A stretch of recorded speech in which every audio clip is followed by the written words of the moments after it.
नीचे से ऊपर सभी अधिकारी भ्रष्टाचार में लिप्त हैं। भ्रष्टाचार शिष्टाचार बन चुका है। सदन में जवाब नहीं दे पाते हैं मुख्यमंत्री, सदन से भागते हैं। उनके साथ कह रहे हैं कि जितनी हत्या, डकैती, बलात्कार झारखंड में हुआ है, मणिपुर से भी ज्यादा हुआ है। आपका नैतिक अधिकार नहीं है किसी के खिलाफ बोलने का। रोज आदिवासी लड़कियों के साथ क्या हो रहा है आप रोज देख रहे हैं। राजधानी में रोज हत्या हो रही है, आदिवासी नेताओं की हत्या हो रही है। आज तक अभी 3 रोज पहले एक आदिवासी नेता की हत्या हुई। हेमंत सोरेन ने दुख तक व्यक्त नहीं किया। सभी लोग गए लेकिन वो आज तक उस पर अपना खेद भी प्रकट नहीं किया। इससे बड़ा दुर्भाग्य और क्या हो सकता है। इस लोकतंत्र में वर्तमान सरकार ने झारखंड को बदनाम करने का काम किया है।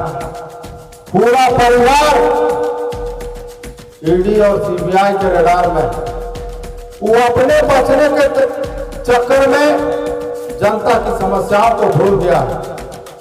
आज जितना कोयला चोरी हो रहा है, हम समझते हैं कि पूरे भारत में एक उपद्रव नहीं होता होगा जितना झारखंड में हो रहा है। बहुत से पदाधिकारियों के साथ उठना बैठना होता है। लोग कहते हैं कि हमको इतना देकर आना पड़ा है और इतना महीना देना पड़ता है, तो कहां से हम करेंगे। इसलिए हमारी मजबूरी है और जरूरी भी है, देंगे तब काम। सरकार आपके द्वार फॉर्म भरा गया, ऑन द स्पॉट काम होगा। अब बताइए एक भी काम हुआ? जितना फॉर्म भरा गया, कहीं गली में नाले में वो फॉर्म देखा जा रहा है और नहीं तो पहुंचा वाला वहां चना बेच रहा है, गरीब आदमी का फॉर्म। एक पार्टी और एक परिवार के रूप में सबसे अधिक यदि कोई शासन किया है तो हेमंत सोरेन और उसका परिवार किया है। अभी हमसे पूर्व पार्टी के एक कार्यकर्ता और पदाधिकारी ने केरेडाड़ी प्रखंड में व्याप्त भ्रष्टाचार के खिलाफ अपनी बात को रखा। हल्ला बोल कार्यक्रम पूरे झारखंड में प्रखंड मुख्यालय, अंचल मुख्यालय में पार्टी के द्वारा लगातार किया जा रहा है। वर्तमान समय में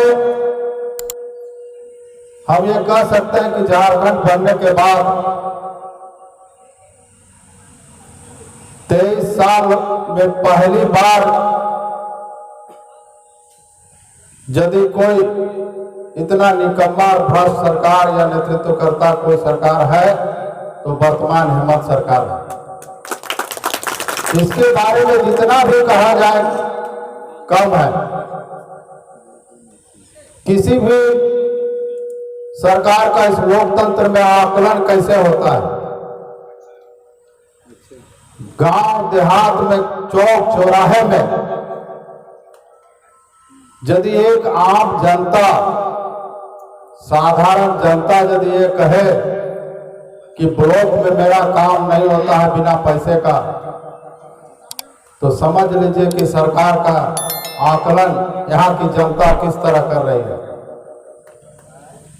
लोग ये मन बना के चलते हैं कि हमको जाना है अंचल में, प्रखंड में, और हमको चढ़ावा चढ़ाना है और अपना काम कराना है।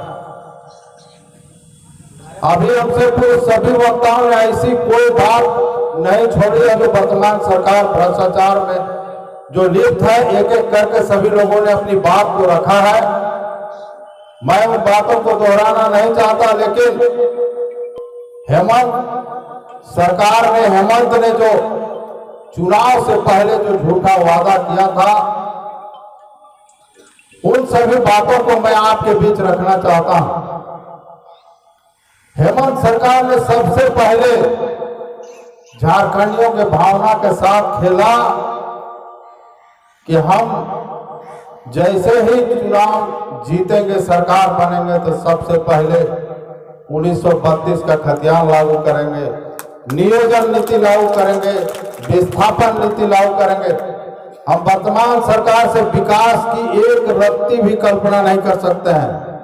हम दावे के साथ कह सकते हैं कि हेमंत सरकार एक इंच भी कोई विकास का काम नहीं किया है। पहले जो विकास का काम हो रहा था उसको रोकने का काम किया है। से कम जिस नाम से झारखंडी नाम से, झारखंडी भावना से जो पार्टी चल रही थी, आपने झारखंडी भावना के साथ जो धोखा किया है, झारखंडी जनता आपको कभी माफ नहीं करेगी। वर्तमान सरकार के लोग, झारखंड मुक्ति मोर्चा के नेता हमेशा कहते हैं कि सबसे ज्यादा यहां भारतीय जनता पार्टी एनडीए का शासन हुआ है।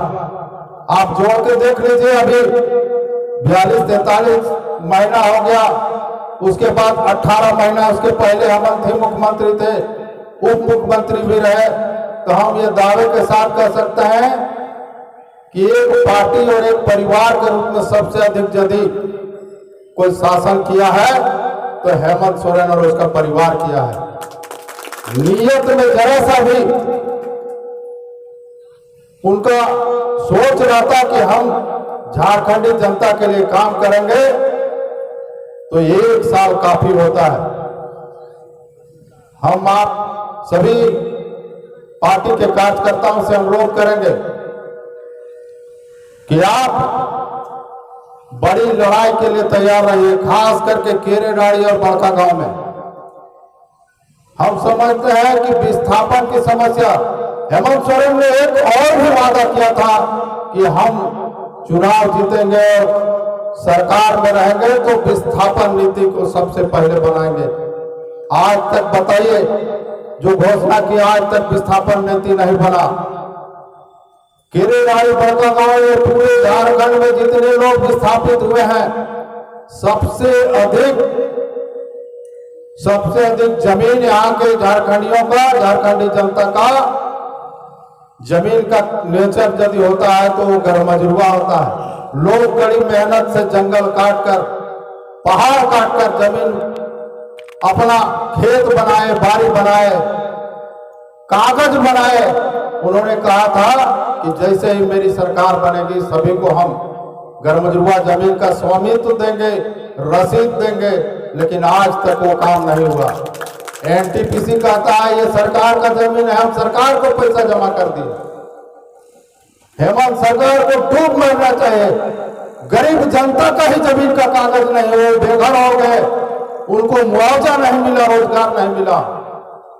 हम उनसे पूछना चाहते हैं, आपने घोषणा की कि स्थानीय नीति के तहत जहां भी यहाँ कोई भी प्लांट या कोई भी चाहे एनटीपीसी हो या कोई भी जहां परियोजना खुला है, 40,000 से कम वेतन पाने वाला हर रोजगार जिसको मिलेगा वो झारखंडी होगा। आप बता सकते हैं कि यहाँ एनटीपीसी, यहाँ केरेडाड़ी में ऐसा हुआ है क्या? 10,000 का भी नौकरी यहाँ के लोगों को नहीं मिला है। यदि मिल भी रहा है तो बीच में बिचौलिया क्या कर रहे हैं आप देख रहे हैं। हम आज इस हल्ला बोल कार्यक्रम के माध्यम से, क्योंकि ये कार्यक्रम राज्य स्तरीय है, प्रत्येक प्रखंड और अंचल कार्यालय में चल रहा है, लगातार सुनने को मिला। हमारे अभी पंकज शाह जी प्रखंड अध्यक्ष और सब लोगों ने का उदाहरण दिया कि यहाँ किस तरह परसेंटेज बटा हुआ है। जो भी पदाधिकारी हैं, हम आपको आज इस सांकेतिक हल्ला बोल धरना के माध्यम से चेतावनी देना चाहते हैं। सरकार आएगी जाएगी, आप अपना चरित्र सुधारिए तो आज के बाद धरना नहीं होगा। आज पार्टी के कार्यकर्ता सीधे कार्यालय में घुसेंगे और जनता को लेकर उसका काम कराएंगे। जिनका भी काम रहेगा, हम जनता को लेकर डायरेक्ट आपके टेबल में जाएंगे। पूर्ववक्ता बोल चुके हैं कि सरकार के द्वारा ऐसा ऐसा कार्यक्रम चलाया गया, प्रत्येक पंचायत में करोड़ों करोड़ रुपया खर्चा हुआ, मुखिया को आदेश हुआ टेंट लगाइए, सरकार आपके द्वार फॉर्म भरा गया, ऑन द स्पॉट काम होगा। अब बताइए एक भी काम हुआ? जितना फॉर्म भरा गया, कहीं गली में नाले में वो फॉर्म देखा जा रहा है, और नहीं तो खोमचा वाला वहां चना बेच रहा है गरीब आदमी का फॉर्म। यही सरकार का काम है। जितने लोग फॉर्म भरे थे, यदि सरकार की नीयत सही रहती तो उसी समय उसी ऑन द स्पॉट काम होता तो आज दिखता। सरकार, हम समझते हैं कि उस सरकार के विषय में जितना भी कहा जाए कम है। आने वाले समय में आज विधानसभा का भी सत्र चल रहा है। सत्र में हमारे पार्टी के जो भी जनप्रतिनिधि हैं, स्थानीय मुद्दे को लेकर, चाहे विस्थापन नीति हो, नियोजन नीति हो, सबसे मुखर होकर सदन में यदि कोई पार्टी झारखंडी जनता की आवाज को उठा रहा है तो आज सु पार्टी है। केरेडाड़ी बड़का गांव, हम पूरे बड़का गांव विधानसभा की बात करेंगे।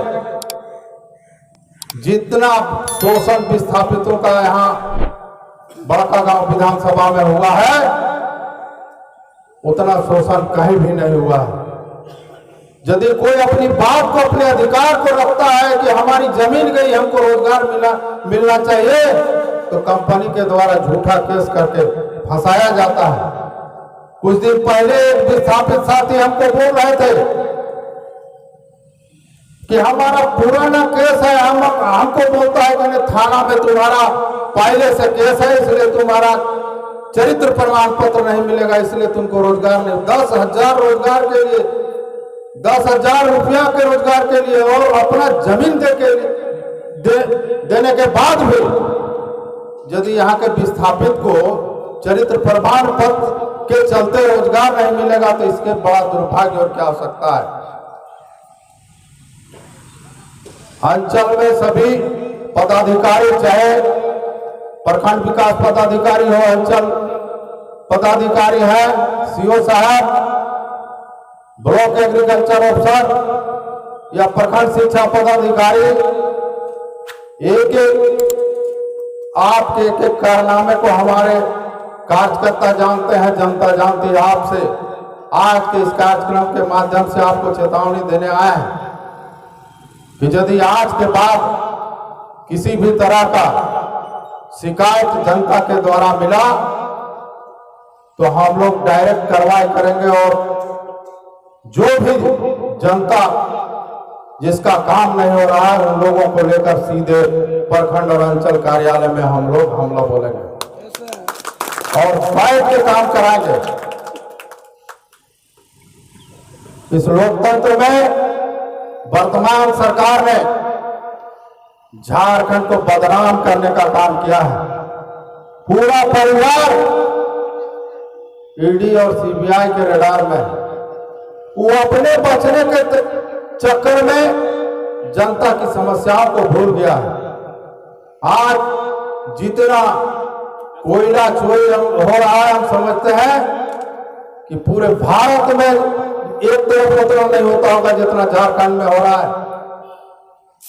बहुत से पदाधिकारियों के साथ उठना बैठना होता है, लोग कहते हैं कि हमको इतना देकर आना पड़ा है और इतना महीना देना पड़ता है, तो कहां से हम करेंगे। इसलिए हमारी मजबूरी है और जरूरी भी है, देंगे तब काम करेंगे। तो आज इस मंच के माध्यम से ऐसे अधिकारियों को भी चेतावनी देना चाहता है कि अपने चरित्र में सुधार करिए।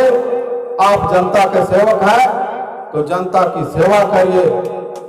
अभी पंकज जी ने उदाहरण दिया कि आज से 30 साल पहले यहाँ के अधिकारी जो काम करके गए हैं उसको जनता याद कर रही है, उनके कामों को याद कर रही है, उन्होंने गरीब की कैसी सेवा की। आप भी ऐसा काम करके जाइए कि केरेडाड़ी की जनता आपको नाम लेगी। ऐसा नहीं कि आपके स्थानांतरण के बाद यहाँ की जनता कहे अच्छा हुआ साला घूसखोर पदाधिकारी यहाँ से चला गया। अपने आचरण को सुधारिए, आपका नौकरियां भी बहुत लंबा है, सरकार बहुत आएगा जाएगा, हम लोग भी सरकार में रहे हैं, सरकार चलाए हैं, लेकिन इस तरह का आचरण अधिकारियों का आज तक हमने कभी नहीं देखा था। सब निडर हो गया है, कौन क्या करेगा, नीचे से ऊपर सभी अधिकारी भ्रष्टाचार में लिप्त हैं। भ्रष्टाचार शिष्टाचार बन चुका है। सदन में जवाब नहीं दे पाते हैं मुख्यमंत्री, सदन से भागते हैं। अभी वर्तमान सरकार के जो भी पार्टी के पदाधिकारी हैं, सरकार में है, वो लोग मणिपुर की बात कर रहे हैं, आप झारखंड की बात करिए। हम ये दावे के साथ कह रहे हैं कि जितनी हत्या, डकैती, बलात्कार झारखंड में हुआ है, मणिपुर से भी ज्यादा हुआ है। आपका नैतिक अधिकार नहीं है किसी के खिलाफ बोलने का। मणिपुर में जो घटना हुई है, हम भी उसकी निंदा आज इस मंच से करते हैं, लेकिन सबसे पहले आप अपने गिरेबान में झांक के देखें कि आप क्या कर रहे हैं। रोज आदिवासी लड़कियों के साथ क्या हो रहा है, आप रोज देख रहे हैं। राजधानी में रोज हत्या हो रही है, आदिवासी नेताओं की हत्या हो रही। आज तक अभी 3 रोज पहले एक आदिवासी नेता की हत्या हुई। हेमंत सोरेन ने दुख तक व्यक्त नहीं किया, सभी लोग गए, लेकिन वो आज तक उस पर अपना खेद भी प्रकट नहीं किया। इससे बड़ा दुर्भाग्य और क्या हो सकता है। आज इस हल्ला बोल कार्यक्रम के माध्यम से सबसे पहले हम सरकार के सभी पदाधिकारी, कर्मचारी और जो भी दलाल हैं, उनको इस मंच से चेतावनी देना चाहते हैं कि आप अपना चरित्र सुधारिए, नहीं तो आने वाले समय में आपके चरित्र को सुधारने के लिए यदि हमको कुछ उठाना भी पड़ेगा तो हम लोग, हमारे कार्यकर्ता तैयार है। और आने वाले समय में साथ ही एनटीपीसी और जो भी कंपनी है, विस्थापन के खिलाफ, विस्थापन की समस्या के खिलाफ और विस्थापितों को हक अधिकार के लिए आज सु पार्टी जोरदार आंदोलन करेगी और विस्थापितों को हक अधिकार दिलाएगी। आने वाले समय में हम कार्यकर्ताओं से भी अनुरोध करेंगे, आप निर्णायक लड़ाई के लिए तैयार रहिए। चाहे गांव की विकास की समस्या की बात हो या वहां के एक गरीब आदमी जिसको आवास की जरूरत है या राशन कार्ड की जरूरत है या उसको जिला मुख्यालय में, जिला में कोई काम की आवश्यकता है, तो आप उसका काम करिए। आप जिला तक जाइए, प्रखंड तक जाइए और सबका काम करिए। आने वाले समय में आज सु पार्टी पूरे क्षेत्र में समस्याओं को चिन्हित करके आंदोलन करेगा और यहाँ के सबसे बड़ी समस्या विस्थापितों के हक अधिकार को लेकर निर्णायक लड़ाई लड़ेगी। सबको धन्यवाद। जय हिंद, जय झारखंड, जय